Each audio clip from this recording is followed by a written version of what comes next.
பதிவோட இறுதியாக 2 விஷயங்களை சொல்லி முடிக்கிறேன். ஒன்று என்ன அப்படின்னா, திமுக கவர்மெண்ட் வந்துச்சு, அவங்க வரும்போது அந்த மார்ச் மாதம் வரும்போது தமிழகத்தினுடைய கடன் 4,80,000 கோடி, 5 லட்சம் கோடி வச்சுக்கோங்க, 5 லட்சம் கோடி.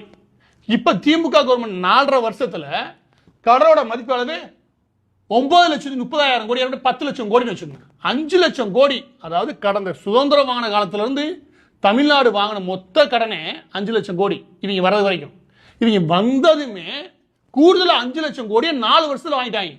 இந்த வேலை இவங்க வந்ததுலேருந்து என்ன வளர்த்துருக்காங்கன்னா, எங்கெல்லாம் கடன் வாங்க முடியும். பொதுவாக திமுக கவர்மெண்ட் மீது இருக்கக்கூடிய முக்கியமான குற்றச்சாட்டு என்னன்னா, இவங்க வந்து உட்காந்தானே கஜானாவை முழுசா காலி பண்ணாம போக மாட்டானுங்க. முழு கஜானாவே காலி பண்ணி தான் போவானுங்க. அந்த மாதிரி ஒரு கும்பல் வச்சுக்கோங்க. அந்த கஜானா காலி பண்ணா பரவாயில்ல, கஜானா காலி தின்றது மட்டும் இல்லாம கூடுதலாக என்ன பண்றானுங்க, கடனையும் வாங்கி நம்ம தலையில போட்டானுங்க. இந்த கடனை நம்ம தான் கட்டணும், சரியா?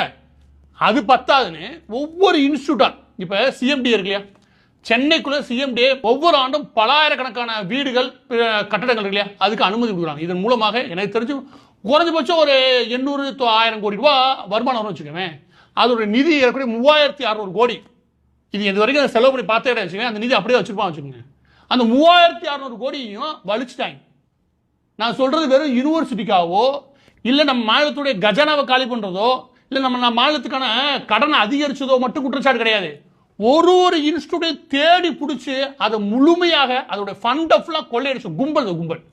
இன்னைக்கு எதில் வந்து நிற்கிது? யூனிவர்சிட்டியில இருந்த கார்பஸ் ஃபண்ட். அது என்னடா வரும்? 300 கோடி.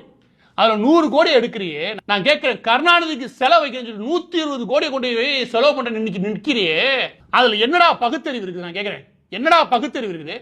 100 கோடி ரூபாய் மாணவருடைய பலனுக்காக வச்சிருக்கக்கூடிய ஒரு காசை அப்படியே லம்பா எடுக்கிற, இத்தனை வருஷம் எடுக்காத ஒரு காசை அந்த கார்பஸ் ஃபண்டை தொட முடியுது.